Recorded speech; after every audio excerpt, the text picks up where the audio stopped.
My name is Derek Martinez. I am 21 years old, and 3 months ago, I discovered that my perfect sister had stolen $50,000 from me over 5 years.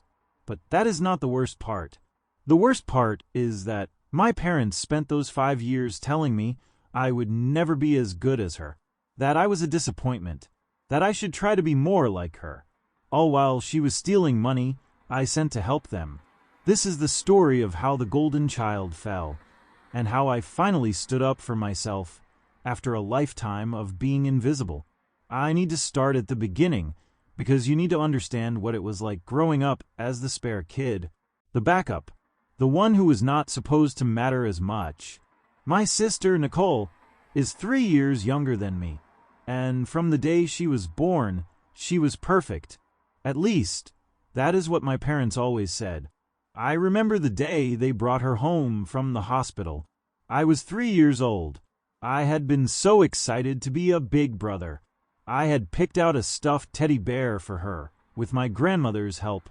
It was yellow and soft, and I thought it was the best present in the world. When my parents came through the door with this tiny bundle wrapped in pink blankets, I ran up with my bear, so proud, so excited to give it to my new sister. My mother looked at the bear, looked at me, and said, "Derek, not now. We need to be quiet. The baby is sleeping." Then she walked right past me like I was not even there. My father followed her, carrying the diaper bag, and did not even glance in my direction. My grandmother picked me up and whispered, "They are just tired, sweetheart. They will appreciate it later." They never did appreciate it. That bear sat in Nicole's crib for years, but nobody ever mentioned that I had given it to her. It was just always there, and eventually I forgot I had even picked it out. That was the first of many times I would be overlooked in favor of my sister. Nicole was an easy baby, apparently. Slept through the night at 6 weeks. Never cried much. Always smiling. My parents would tell anyone who would listen about their angel baby. "She is so perfect," my mom would say to her friends while I played quietly in the corner, trying not to be too loud, trying not to need anything, trying not to exist too much. When Nicole started hitting her milestones, it was like the second coming. She rolled over early, sat up early, crawled early, walked at 10 months. Every single thing was documented, celebrated, posted on social media, before social media was even really a thing. My baby book, when I found it years later, had exactly 3 entries. Nicole's had hundreds of pages, meticulously filled out, every moment preserved like it was historical record. By the time Nicole could talk, it was clear that she was the star and I was the supporting character. She would babble, and my parents would act like she was reciting Shakespeare. I would try to tell them about my day at preschool, and they would say, "That is nice, Derek," without looking up from playing with Nicole. I learned to be quiet. I learned to not ask for attention. I learned that my needs came second. Always. When I started kindergarten, I was so excited. I thought school would be my place. My thing. The place where I could shine without being compared to a toddler. I made friends. I liked my teacher, Mrs. Patterson. I was learning to read, and I loved it. Every day, I would come home with papers to show my parents stories I had written, drawings I had made. "Look, Mom, I got a star on my reading." I would say, waving the paper.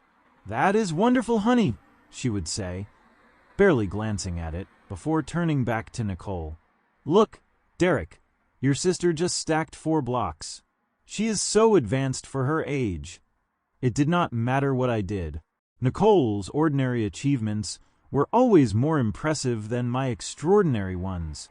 When I learned to read chapter books, it was met with mild approval. When Nicole learned her ABCs at age 2, my parents acted like she had won the Nobel Prize. The comparisons started early. "Why cannot you sit still like your sister? Why cannot you eat your vegetables without complaining like your sister? Why cannot you keep your room clean like your sister?" Never mind that Nicole was 3 years younger and her standards were lower. Never mind that I was actually a pretty good kid who rarely got in trouble. I was always being measured against her and always found lacking. By the time I was in 3rd grade and Nicole was starting kindergarten, the pattern was set. She was the golden child. I was the spare. She could do no wrong. I could do no right. It did not matter how hard I tried. It was never enough.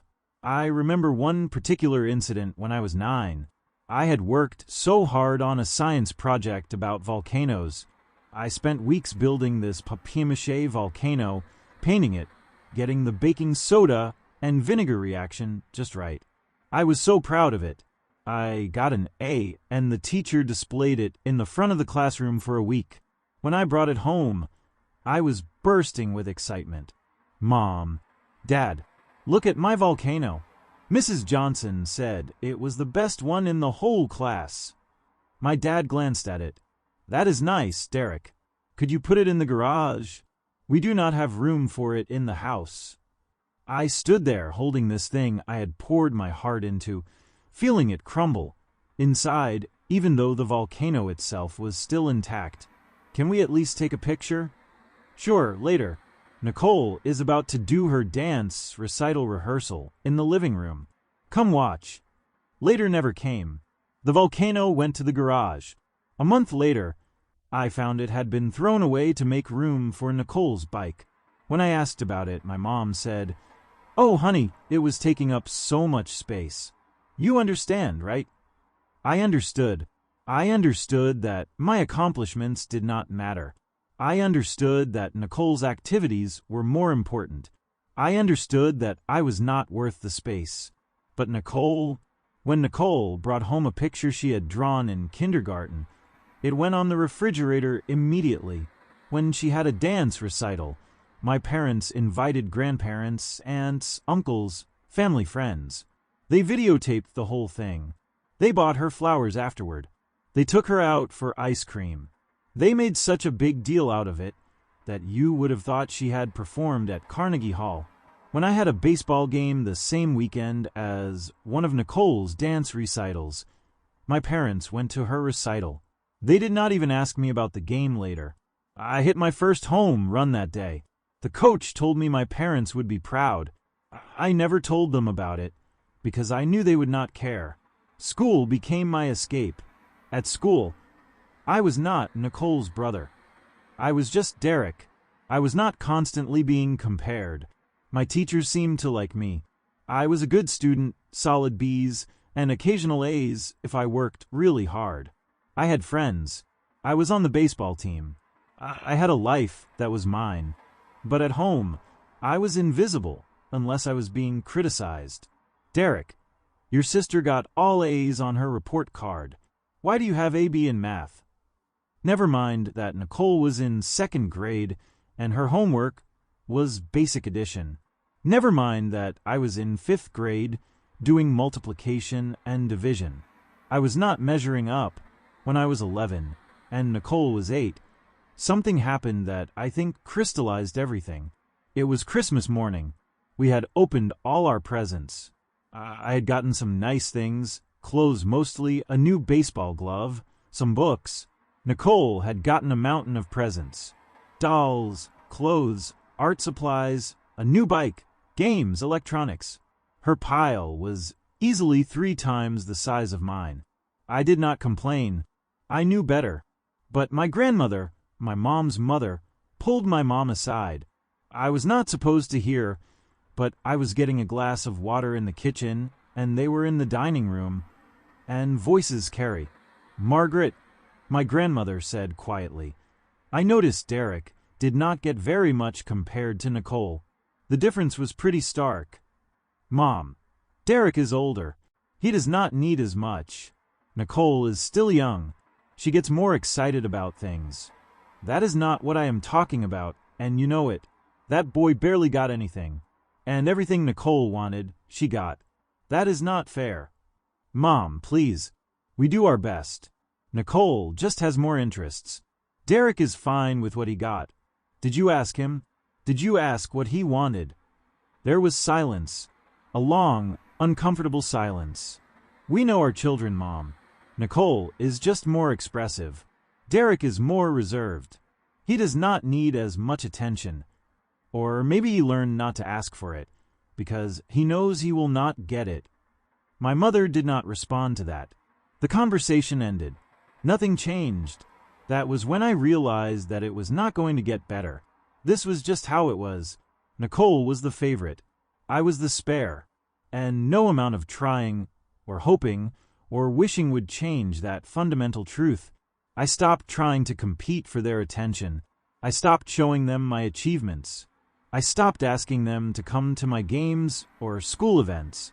I just existed on the periphery of my own family, watching them orbit around Nicole like she was the sun and I was some distant, cold planet that nobody remembered was even part of the solar system. Middle school was rough. I was struggling with pre-algebra. I needed help, but I was too ashamed to ask my parents. I knew they would just compare me to Nicole, who was in elementary school acing every math test they gave her. So I struggled alone. My grades slipped. I got my first C, then another. When my parents saw my report card, they were disappointed, but not surprised.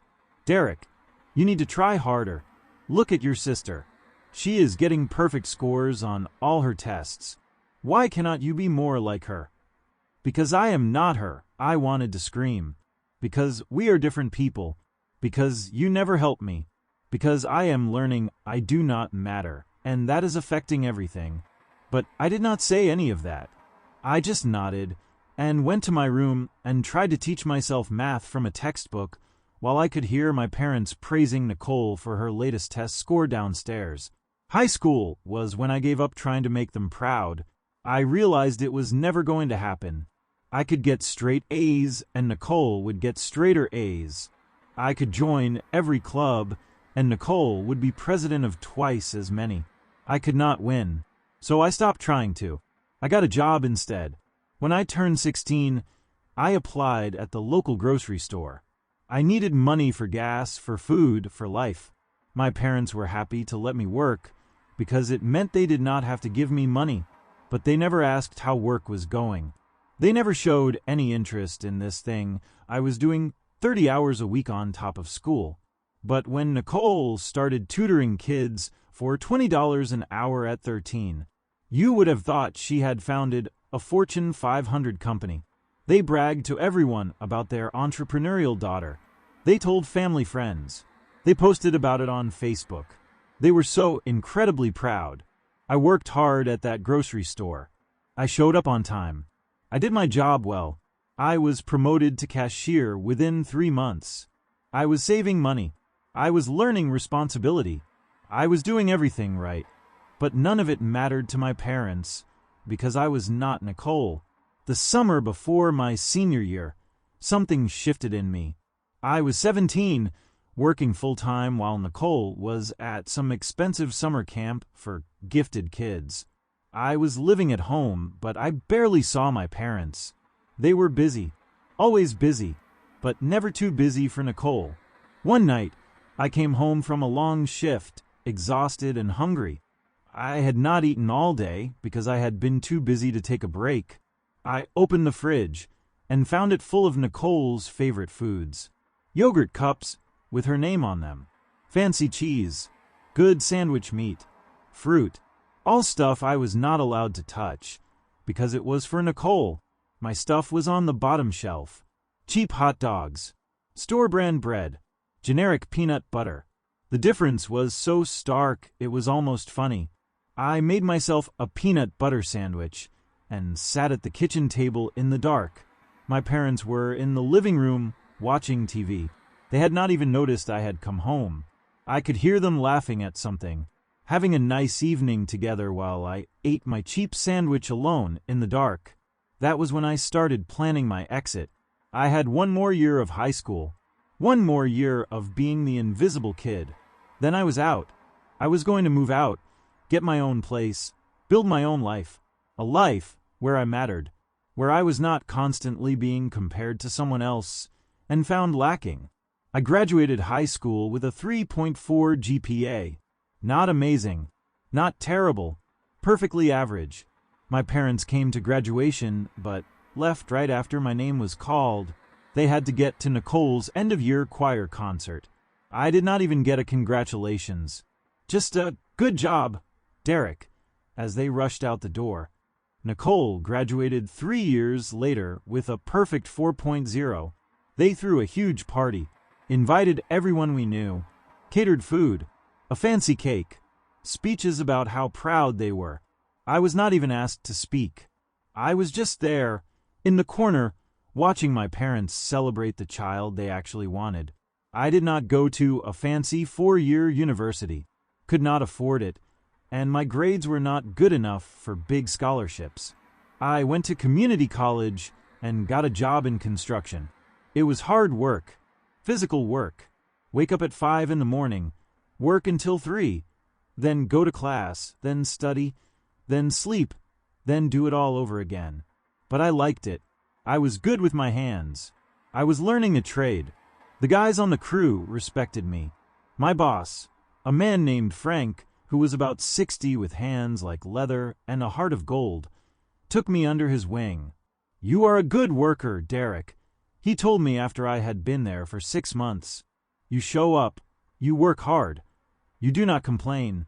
That is rare in kids your age." It was the first time in my life an authority figure had praised me without any qualifications. Not "good job," but not "this is nice," however. Just straight praise. It almost made me cry. Meanwhile, Nicole got into Princeton. Full scholarship. My parents could not contain their pride. They drove her across the country to move her into her dorm. They bought her a new laptop, a new phone, new clothes, new everything. They spent thousands of dollars making sure she had everything she could possibly need. When I started community college, living at home to save money, working construction to pay tuition, my parents said, "That is nice, Derek. Try not to flunk out." That was it. That was the extent of their interest in my education. It was around this time that I overheard the conversation that changed everything. I was home between my morning shift and my evening class. I was making lunch when I heard my mom on the phone with her sister. She was in the next room, talking in that way people do when they think they are alone. "I do not know how much longer we can keep this up," she was saying. "Richard's hours got cut again. The mortgage is killing us. We are barely keeping our heads above water. And with Nicole at Princeton, even with the scholarship, there are so many expenses. Books, living costs, flights home. It is just so much." She paused, listening. "No, we cannot ask her to get a job. She needs to focus on her studies. This is her future we are talking about. We will figure it out. We always do. We will just have to cut back more." Another pause. "No, Derek is fine. He has his job. He is busy with work and school. He does not need anything from us. Nicole is the one who needs our support right now." I stood there in the kitchen, frozen. They were struggling financially, and I had no idea. They never said anything, never asked me for help, but they also never considered that I might be the one to help, because I was not Nicole. I was not the one who mattered, but I could help. I was making decent money in construction. I was living at home, so my expenses were low. I was saving most of what I made. I could send them money. I could help with the mortgage. I could make their lives easier. And maybe, just maybe, if I did this, they would finally see me, finally appreciate me, finally acknowledge that I was worth something. I know now how stupid that was. How naive. How desperate. But at 19 years old, after a lifetime of being invisible, I was willing to try anything to finally be seen. So, I decided to send them money. I would help them with their bills. They would be so grateful. They would finally recognize my worth. It would change everything. I just needed to figure out how to set it up. A few days later, I called Nicole. We did not talk much. We had never been close. She was always too busy being perfect, and I was always too busy being invisible. But I needed to ask her something. "Hey, Nicole, quick question. I want to start helping Mom and Dad with bills, but I do not want to make a big deal out of it. Can you get me Mom's bank account info so I can just send money directly?"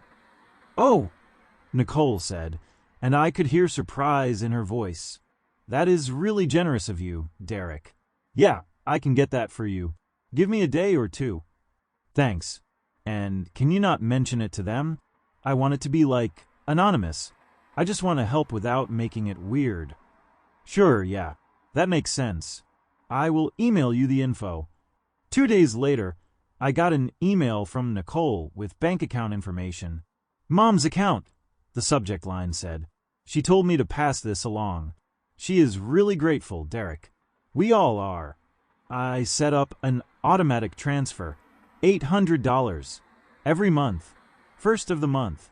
It was not a huge amount, but it was what I could afford. I was living lean. Cheap food, no going out, no unnecessary expenses. But I could do $800 a month, and it would help them. The first transfer went through on October 1st. I watched my bank balance drop by $800 and felt this strange mix of emotions. Anxiety about the money leaving my account, pride that I was helping, hope that this would change things. The second month, I waited for them to mention it, to thank me, to acknowledge it somehow. Nothing. The third month, same thing. Nothing. By the sixth month, I was starting to wonder if they even noticed. But I told myself they were just proud, that they did not want to make a big deal out of it, that they were grateful even if they were not saying it. I kept sending the money, month after month, $800 on the first of every month. I watched that money leave my account like clockwork. Sometimes it hurt. Sometimes I had to pick up extra shifts to make sure I had enough left over for gas and food and tuition. Sometimes I ate ramen for a week straight because I had sent all my spare money to my parents. But I did it. For 5 years I did it. Every single month. Even when it was hard. Even when I was exhausted. Even when I wondered if it was worth it. I kept sending that money because they were my family and they needed help, and maybe this would finally make them see me. During those 5 years, Nicole thrived. She had a nice apartment near campus. Not the cheap dorm room most students lived in, but an actual apartment with a kitchen and a living room and nice furniture. She came home for holidays wearing expensive clothes. She had the newest iPhone, the newest laptop, the newest everything. She took trips during spring break. Europe 1 year, Costa Rica another.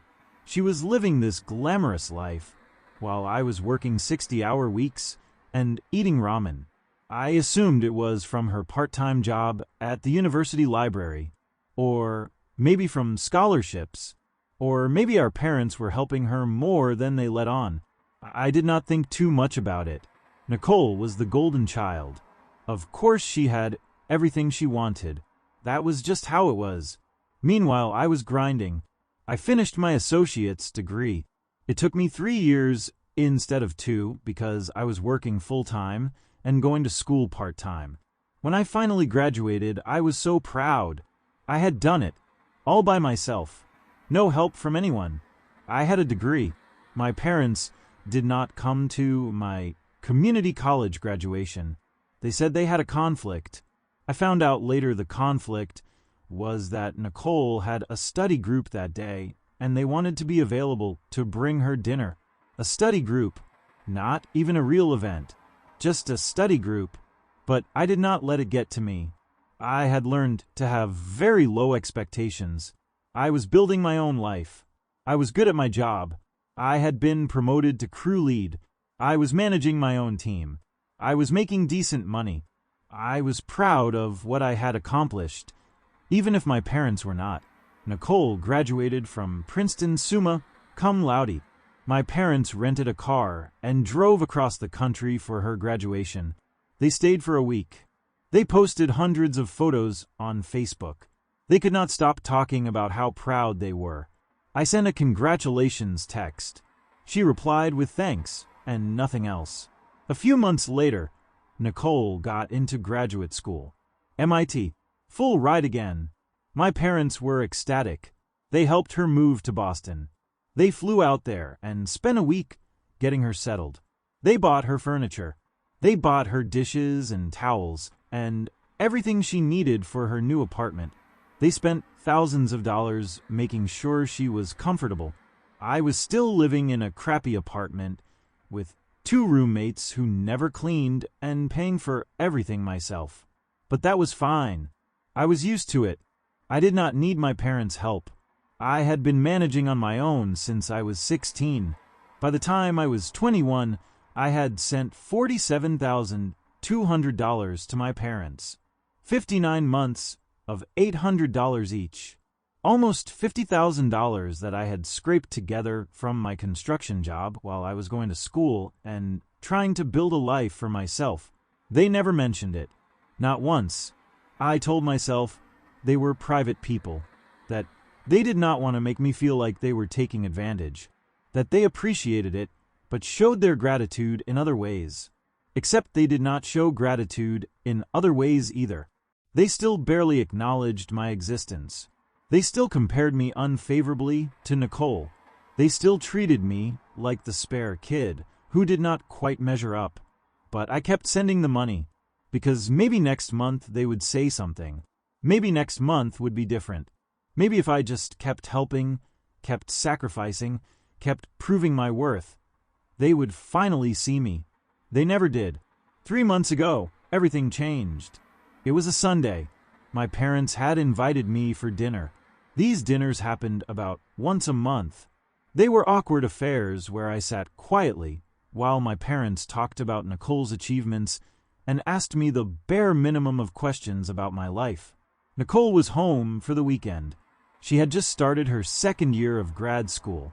She was working on her thesis, something about neural networks and artificial intelligence. I did not understand any of it, but my parents hung on every word like she was explaining the secrets of the universe. I had come straight from a work site. We were on a tight deadline for a commercial building project. I had worked 10 hours that day. I was exhausted. My hands hurt. My back hurt. I wanted nothing more than to go home and sleep, but I had promised my mother I would come to dinner, so there I was. Dinner was pot roast. My mother had made Nicole's favorite meal. She had not asked me what I wanted. She never did. The meal itself was fine. The conversation was predictable. Nicole talked about her classes. My parents asked questions and made impressed noises. I ate quietly and tried to stay awake. Then my father looked at me. "Derek, you look exhausted. Rough day at work." "Yeah," I said. "Long week. We are trying to finish a project before the weather turns bad." "You know," my father continued, and I could see where this was going before he even finished the sentence. "If you had applied yourself more in school, maybe you could have a career where you do not have to destroy your body." There it was, the comparison, the disappointment, the reminder that I was not good enough. "I like my job, Dad," I said, keeping my voice even. "I am good at it. I make decent money. I am learning a trade. I am just saying, you could have done more with your life. Look at your sister." He gestured at Nicole, who looked uncomfortable. "She is going to have her PhD before she is 30. She is going to change the world, make a real difference. And you are going to have back problems before you are 40. That last comment stung more than he probably intended, because he was right, in a way. Construction was hard on the body. I already had aches and pains that I probably should not have at 21, but it was honest work, important work, and I was good at it. But to my father, it did not matter. I was not changing the world. I was not getting advanced degrees. I was not making them proud. I was just Derek. The disappointment. Something inside me snapped. I had spent 21 years taking this. 21 years of being compared and found lacking. 21 years of being invisible, except when I was being criticized. And I had spent the last 5 years sending them $800 a month, sacrificing to help them, and they had never once acknowledged it. I was done. You know what, Dad? I said, and my voice was louder than I intended. Maybe I am not changing the world. Maybe I am not getting a PhD, but at least I am helping my family. At least I am making sure you do not lose your house. The table went silent. My father put down his fork. My mother looked at me with confusion. Nicole stared at her plate. What are you talking about? My father asked. The money, I said. My heart was pounding, but I could not stop now. The $800 a month I have been sending for 5 years.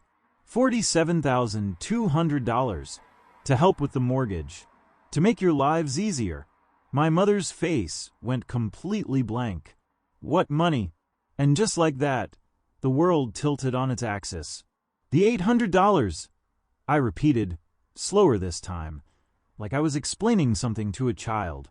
Every month, for the last 5 years, automatic transfer from my bank to yours, to help with bills. My father was shaking his head. Derek, we have not received any money from you. Not a single dollar. The room started spinning. This did not make sense. How could they not have received it? I had been sending it for 5 years. 59 transfers. I had the bank records to prove it. To what account? My mother asked, and her voice sounded far away. I pulled out my phone with shaking hands, opened my banking app, pulled up the transaction history. Page after page of transfers. $800. First of every month. For 5 years. To Mom's account, I said. The one Nicole gave me. And that is when everything went very, very quiet. My parents slowly turned to look at Nicole, my perfect, brilliant, golden child sister, who had suddenly gone very pale. Nicole, my mother said. Her voice was barely a whisper. What is he talking about?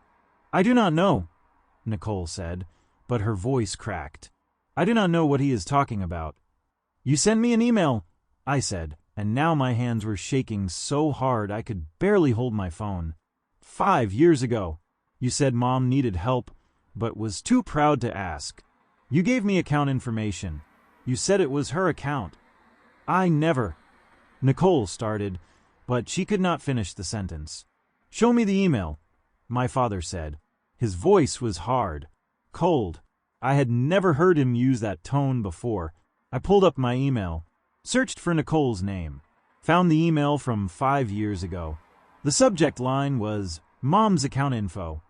I forwarded it to my father right there at the dinner table. My father opened it on his phone. Read it again, then looked at Nicole with an expression I had never seen him direct at her before. Disappointment. This is your email address, Nicole, he said. Nicole started crying, not the delicate, pretty crying you see in movies. Big, ugly sobs. Her perfect facade was cracking right there at the dinner table. I can explain, she gasped between sobs. I can explain. Explain what? My mother's voice was rising. Explain how you stole money from your brother? Explain how you made him think he was helping us? Explain how you have been lying to all of us for 5 years. And then it all came pouring out. Between sobs and gasps, Nicole confessed. She had set up a bank account. She had forged my mother's signature. When I had asked about helping my parents, she had seen an opportunity. She gave me the account information and told me our mother wanted help, but was too embarrassed to ask directly. Every month for 5 years, my $800 went into that account, and every month, Nicole transferred it to her own account. That was how she afforded her lifestyle. The nice apartment, the clothes, the trips, the newest technology. She was not some financial genius. She was not magically making money stretch. She was stealing from me. Why? I asked. It was the only word I could get out through the rage and hurt and betrayal flooding through me. Why? Nicole looked at me through her tears. Because you always had money. You were always working. I knew Mom and Dad would never give me more than tuition. I knew if I asked them for anything extra, they would say no. But you had money just sitting there. You were not even using it for anything important. You were just saving it. I thought you would not miss it. Not using it for anything important. The words hit me like a physical blow. Not using it for anything important. I repeated. My voice sounded strange, even to my own ears.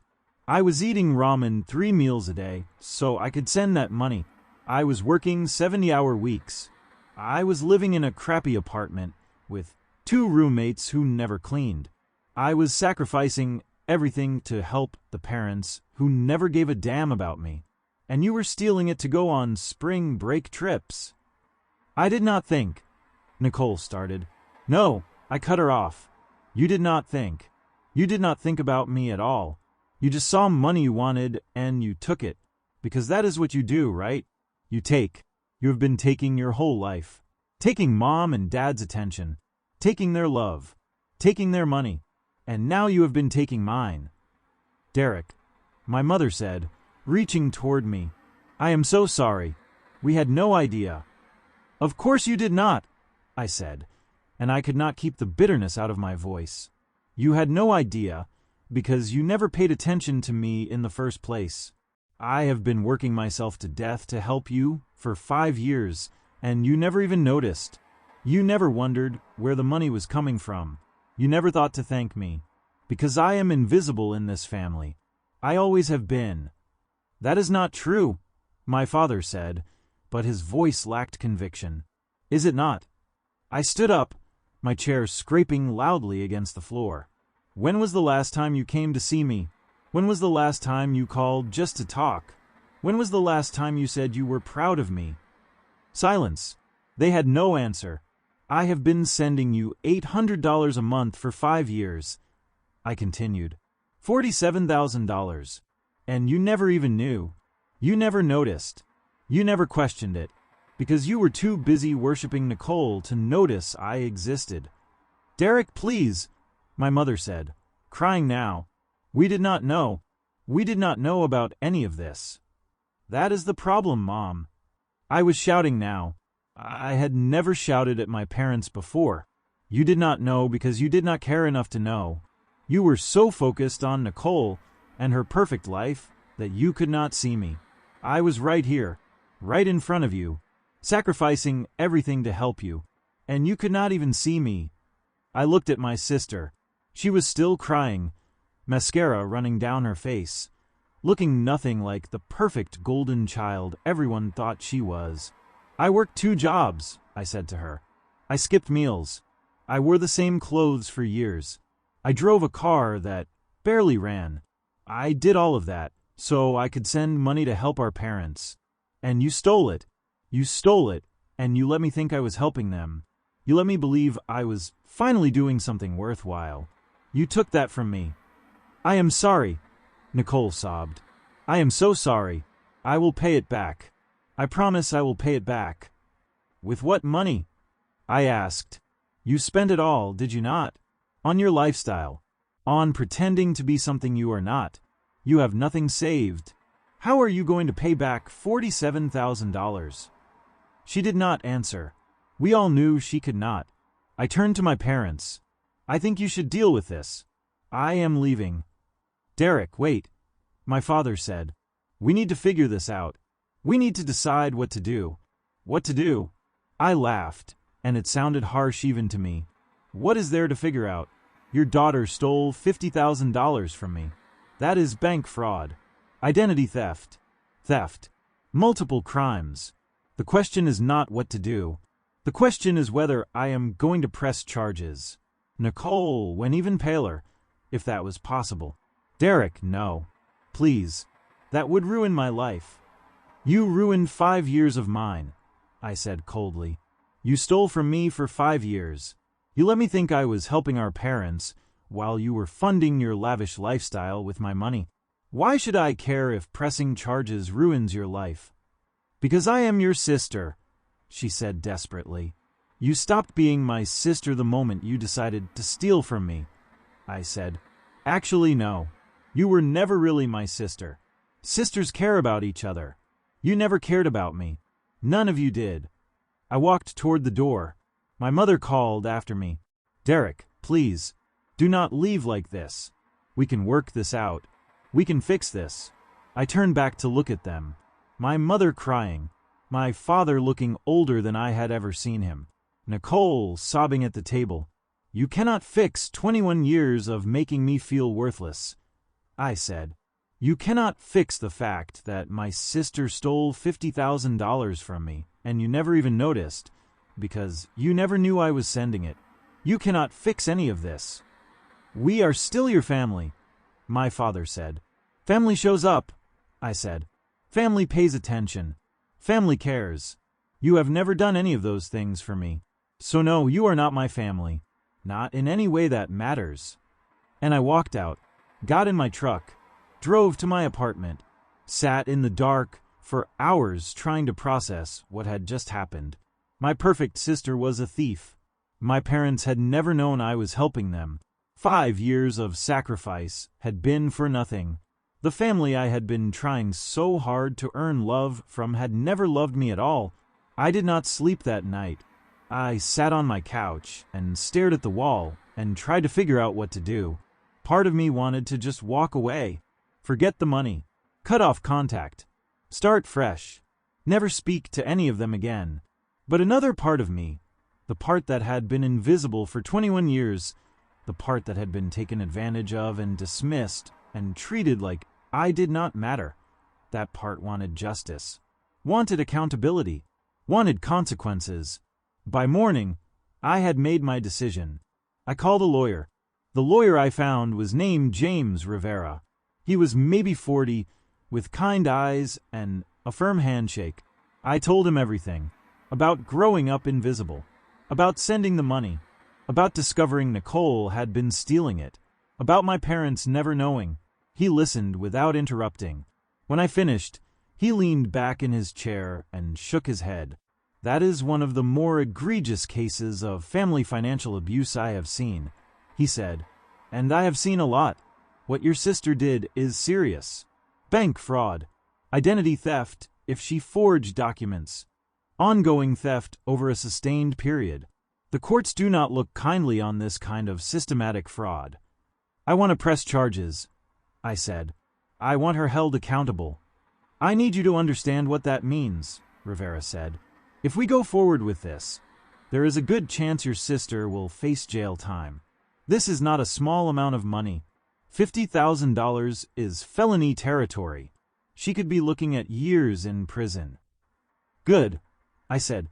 The word came out harder than I intended. Rivera studied me.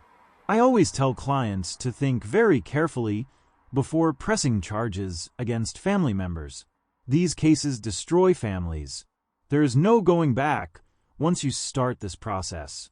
"My family was already destroyed," I said.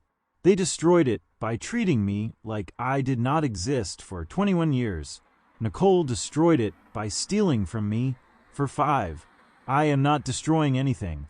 I am just finally standing up for myself." Rivera nodded slowly. "Okay then, let us build a case." Over the next week, I gathered evidence. Bank records showing every single transfer. The email from Nicole giving me the account information. Screenshots of our text conversations where she would sometimes ask me about helping mom and dad to maintain the fiction. Everything. Rivera filed a police report on my behalf. Detective Maria Santos was assigned to the case.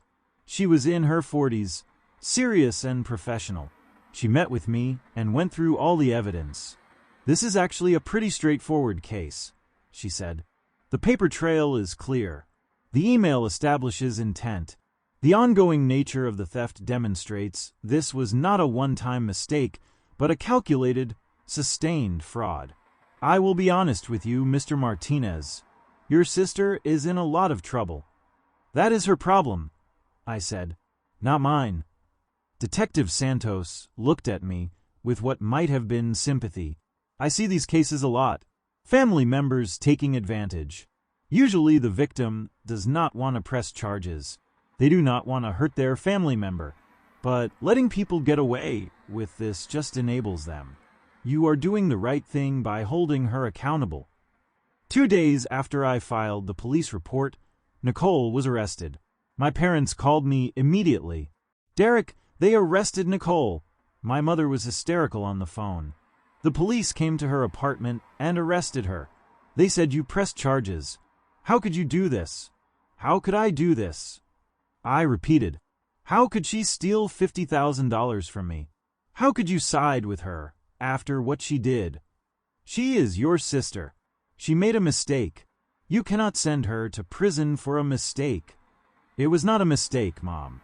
A mistake is stealing $20 once and feeling bad about it. What Nicole did was calculated, ongoing fraud for 5 years. That is not a mistake. That is who she is." "Derek, please." My father got on the phone. "Please drop the charges. She is going to have a record. This will ruin her life. She will never be able to get a job.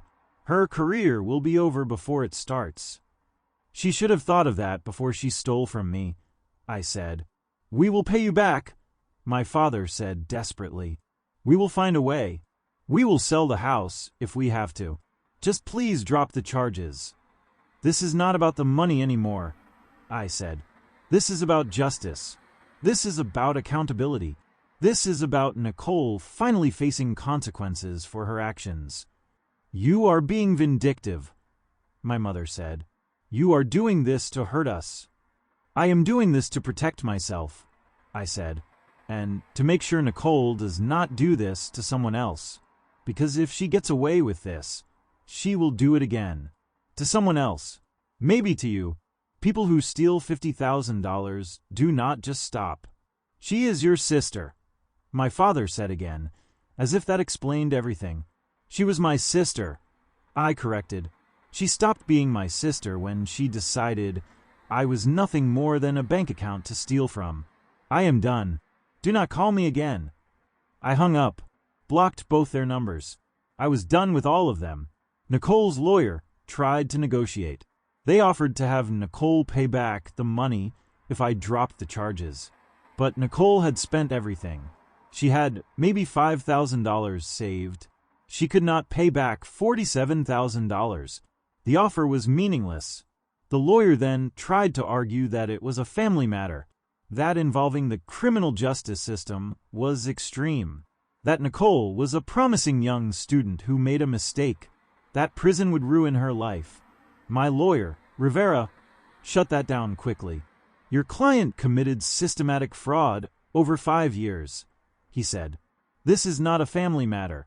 This is a crime. A serious crime. And my client has every right to see justice done." The case went to trial. It was not a long trial. The evidence was overwhelming. Bank records showing 59 transfers. The email from Nicole providing the fake account information. Her own confession at the dinner table, which my parents testified to. There was no real defense. Nicole's lawyer tried to paint her as a desperate student who made poor choices, who was in over her head financially, who never intended to hurt anyone. The prosecutor tore that argument apart. This was not a desperate student making a poor choice. The prosecutor said in her closing argument, this was calculated, premeditated fraud sustained over 5 years. The defendant forged documents. She established a fake account. She manipulated her brother into thinking he was helping their parents. She stole from him 59 separate times. This is not a mistake. This is not poor judgment. This is who she is. A thief. A fraud. Someone who will take advantage of family members for personal gain. And she needs to be held accountable. The jury deliberated for just under 4 hours. When they came back, the verdict was unanimous. Guilty on all counts. My parents were in the courtroom. They were both crying. Nicole was crying. Her lawyer was talking to her quietly, probably preparing her for sentencing. I sat in the back and felt nothing. No satisfaction. No triumph. No relief. Just exhaustion and a deep, bone-deep sadness for what could have been if I had just had a family that loved me. Sentencing was 2 weeks later. The judge was a stern woman in her 60s named Judge Anderson. She had clearly read all the case files. She looked at Nicole for a long time before speaking. "Ms. Martinez," Judge Anderson said, "I have been on the bench for 23 years. I have seen many cases of family financial abuse, but I have rarely seen something this calculated and sustained. You did not steal from your brother once. You stole from him 59 times over 5 years. You forged documents. You manipulated him. You let him believe he was helping your parents while you were enriching yourself. That is not the action of someone who made a mistake. That is the action of someone who saw an opportunity to take advantage and took it repeatedly, without remorse, for years." Nicole was sobbing. "I am sorry," she said. "I am so sorry."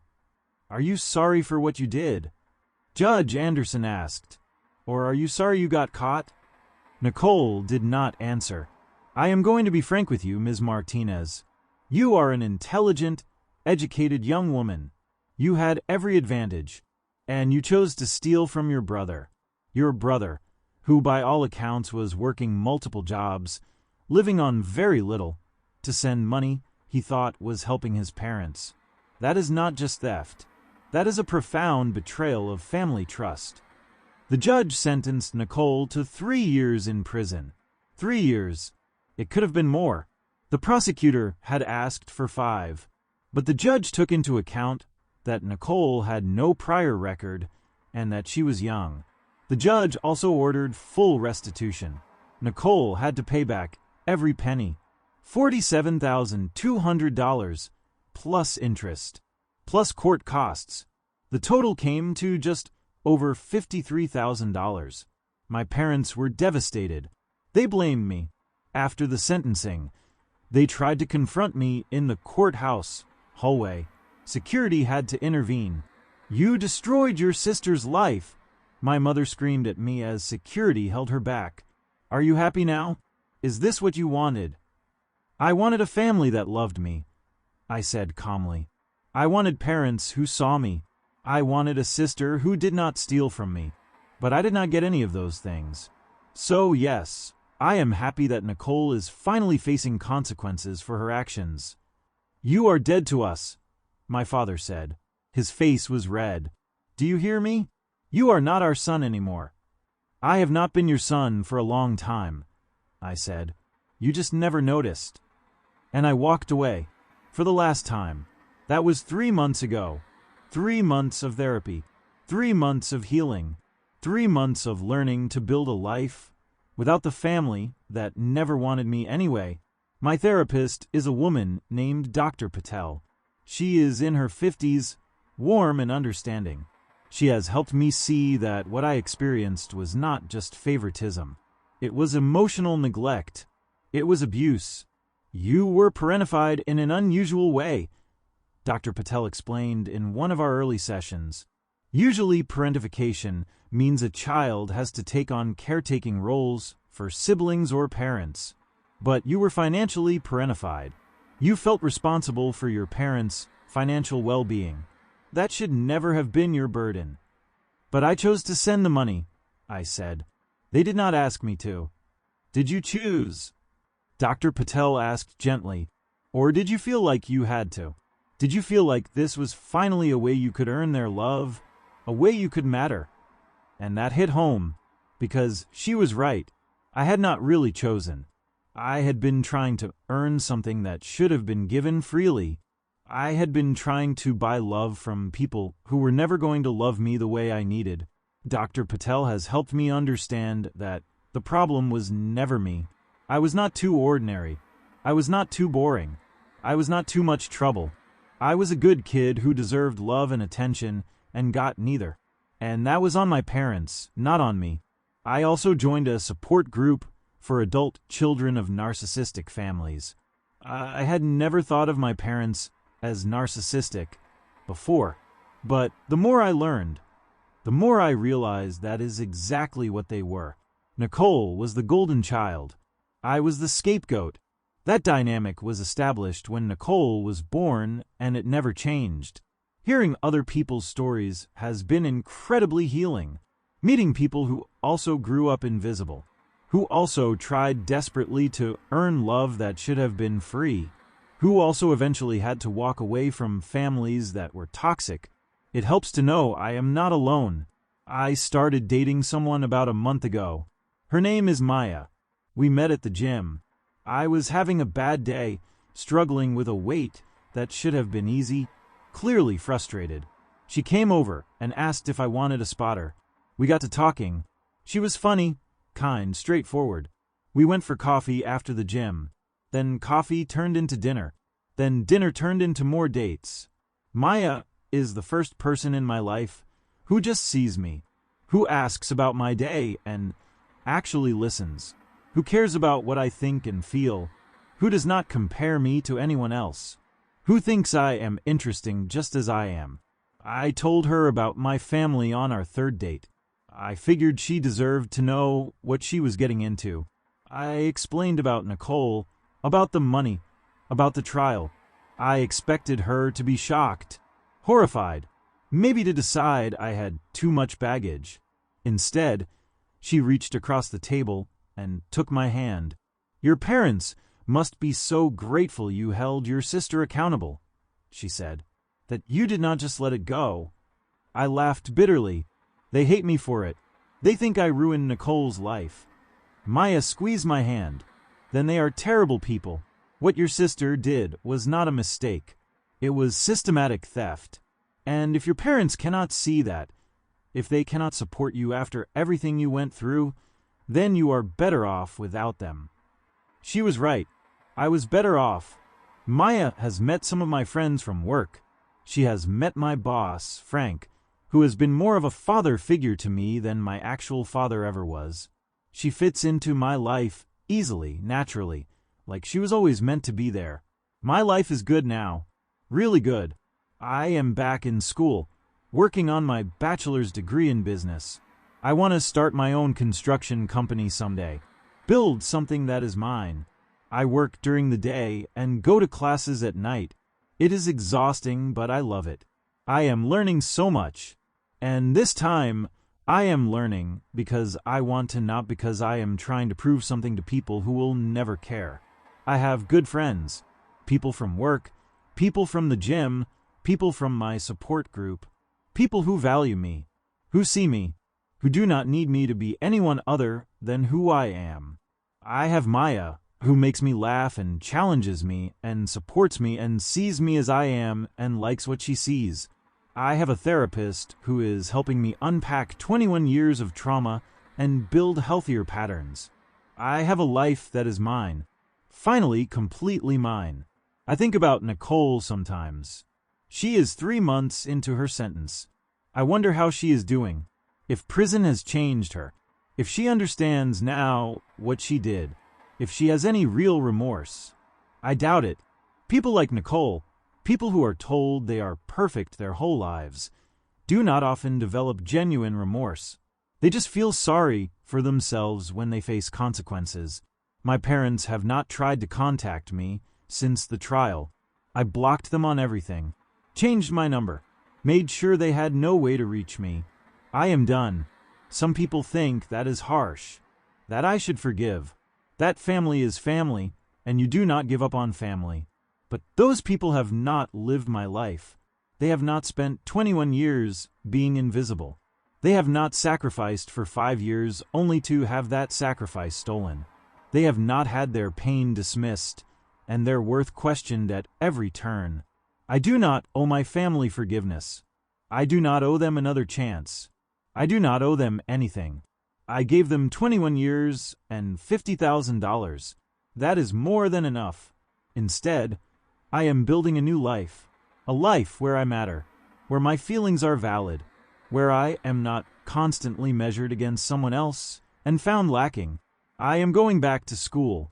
I am building a career. I am finding love. I am creating the family I choose, not the family I was born into. Some nights I still lie awake and wonder what my life would have been like if Nicole had never stolen from me.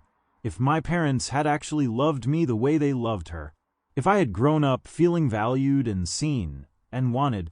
But then I realized that if none of that had happened, I would still be stuck in that toxic dynamic. Still sending money they did not know about. Still trying to earn love that would never come. Still being invisible. In a strange way, that dinner 3 months ago was the best thing that could have happened to me. It was devastating, world-shattering, heartbreaking, but it also freed me.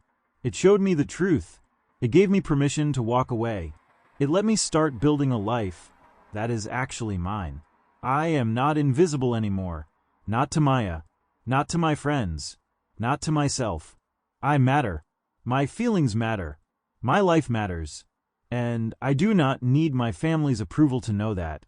That is the real lesson here. You cannot earn love from people who are not capable of giving it.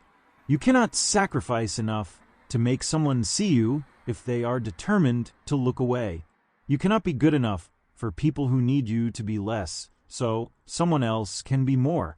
The only person you need to be good enough for is yourself. And I am finally good enough for me. My name is Derek Martinez. I am 21 years old.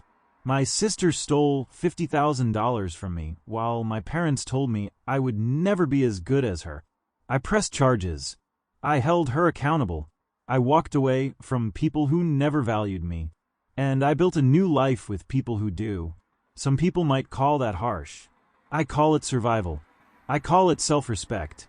I call it finally understanding that I deserve better. And I do deserve better. We all do.